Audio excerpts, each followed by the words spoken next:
ಆತ್ಮೀಯರೇ, ಒಬ್ಬ ಮಾನವ ಶಾಸ್ತ್ರಜ್ಞ ಆಫ್ರಿಕನ್ ಬುಡಕಟ್ಟು ಜನಾಂಗದ ಅಧ್ಯಯನಕ್ಕೆ ಅಂತ ಅಲ್ಲಿಗೆ ಹೋಗಿದ್ದಾಗ ಒಂದು ದಿನ ಅಲ್ಲಿನ ಮಕ್ಕಳಿಗೆ ಒಂದು ಆಟದ ಬಗ್ಗೆ ಹೇಳ್ತಾನೆ.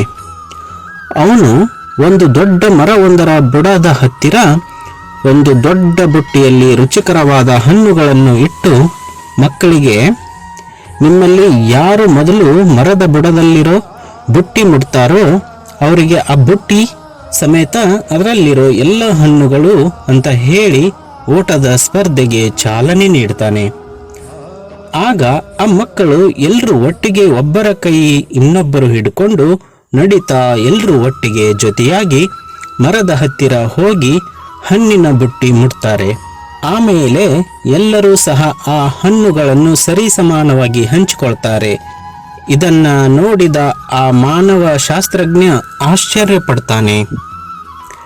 ಆಗ ಅವನು ಆ ಮಕ್ಕಳಿಗೆ ಹೇಳ್ತಾನೆ, ನಿಮ್ಮಲ್ಲಿ ಯಾರಾದ್ರೂ ಒಬ್ರು ವೇಗವಾಗಿ ಓಡಿ ಸ್ಪರ್ಧೆಯಲ್ಲಿ ಗೆದ್ದು ಆ ಹಣ್ಣುಗಳನ್ನು ತಗೋಬಹುದಿತ್ತಲ್ವಾ? ಆ ಅವಕಾಶ ನಿಮಗಿದ್ರೂ ಸಹ ಅದನ್ನ ಬಿಟ್ಟು ಯಾಕೆ ಹೀಗೆ ಮಾಡಿದ್ರಿ ಅಂತ ಕೇಳ್ತಾನೆ. ಆಗ ಆ ಮಕ್ಕಳು ಕೊಟ್ಟ ಉತ್ತರ ಅವನಿಗೆ ತುಂಬಾ ಆಶ್ಚರ್ಯ ಮತ್ತು ಅವರ ಬಗ್ಗೆ ಅಭಿಮಾನವನ್ನು ಉಂಟು ಮಾಡುತ್ತದೆ. ಆಗ ಆ ಮಕ್ಕಳು, ನಮ್ಮ ಜೊತೆಗಾರರಲ್ಲಿ ಎಲ್ಲರೂ ಕೂಡ ಹೊಟ್ಟೆ ಹಸಿವಿನಲ್ಲಿರೋರಾಗಿ ಇದ್ದೇವೆ, ನಮ್ಮಲ್ಲಿ ಯಾರಾದರೂ ಒಬ್ಬರೇ ಒಬ್ಬರು ಮಾತ್ರ ಹೇಗೆ ಸಂತೋಷವಾಗಿ ಹಣ್ಣುಗಳನ್ನು ತಿನ್ನೋದು ಅಂತ ಹೇಳ್ತಾರೆ. ಗ್ರೇಟ್ ಅಲ್ವಾ?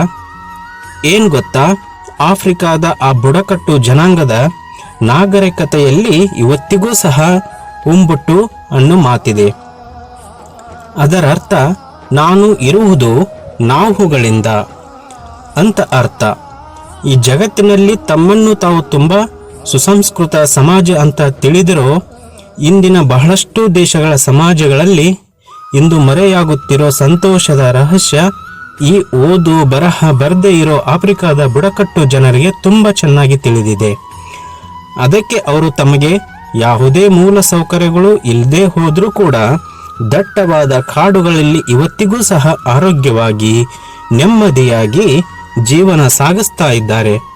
ಆದರೆ ಇವತ್ತು ಈ ಜಗತ್ತಿನ ಅನೇಕ ದೇಶಗಳಲ್ಲಿರೋ ಸಾಕ್ಷರರು, ವಿದ್ಯಾವಂತ ಜನರು ಮಾತ್ರ ನಿಜವಾಗಿಯೂ ನೆಮ್ಮದಿಯಿಂದ ಇದ್ದಾರೆ ಅಂದ್ರೆ ಖಂಡಿತ ಇಲ್ಲ ಅಂತಲೇ ಹೇಳಬಹುದು.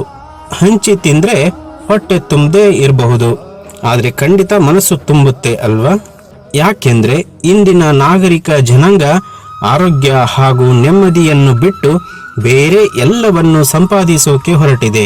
ಆದರೆ ಅನಕ್ಷರಸ್ಥರಾದ ಆಫ್ರಿಕಾದ ಆ ಬುಡಕಟ್ಟು ಜನಾಂಗ ಮಾತ್ರ ನಮಗೆ ಆರೋಗ್ಯ, ನೆಮ್ಮದಿ ಹಾಗೂ ಸಂತೋಷವನ್ನ ಬಿಟ್ಟು ಇನ್ನೇನೂ ಬೇಡ ಅಂತ ಹೇಳ್ತಾರೆ. ಯಾವಾಗ್ಲೂ ಕಾಡಲ್ಲಿರೋ ಆ ಜನಕ್ಕೆ ನೆಮ್ಮದಿಯ ಗುಟ್ಟು ಗೊತ್ತಿದೆ, ಆದರೆ ನಗರದಲ್ಲಿರೋ ಜನಕ್ಕೆ ಆರೋಗ್ಯ ಮತ್ತು ನೆಮ್ಮದಿ ಬಿಟ್ಟು ಇನ್ನೆಲ್ಲ ಗೊತ್ತಿದೆ. ನಗರದ ಜನ ತನ್ನಂತೆ ಇರೋ ಇನ್ನೊಬ್ಬರನ್ನ ಅಂದ್ರೆ ಬೇರೆಯವರನ್ನ ನೋಡಿ ಬದುಕೋದನ್ನ ಕಲಿತಾರೆ. ಕಾಡಲ್ಲಿರೋ ಆ ಬುಡಕಟ್ಟು ಜನ ಮಾತ್ರ ಮನುಷ್ಯ ಹೇಗಿರಬೇಕು, ಹೇಗೆ ಬದುಕಬೇಕು ಅಂತ ಪ್ರಾಣಿ ಪಕ್ಷಿಗಳನ್ನ ಹಾಗೂ ಪ್ರಕೃತಿಯನ್ನ ನೋಡಿ ಕಲಿತಾರೆ. ಮನಸ್ಸು ಪರಿಶುದ್ಧವಾಗಿದ್ರೆ ಮಾತ್ರ ಸಂತೋಷ ಅನ್ನೋದು ನಮ್ಮ ನೆರಳಿನಂತೆ ನಮ್ಮನ್ನ ಹಿಂಬಾಲಿಸುತ್ತೆ.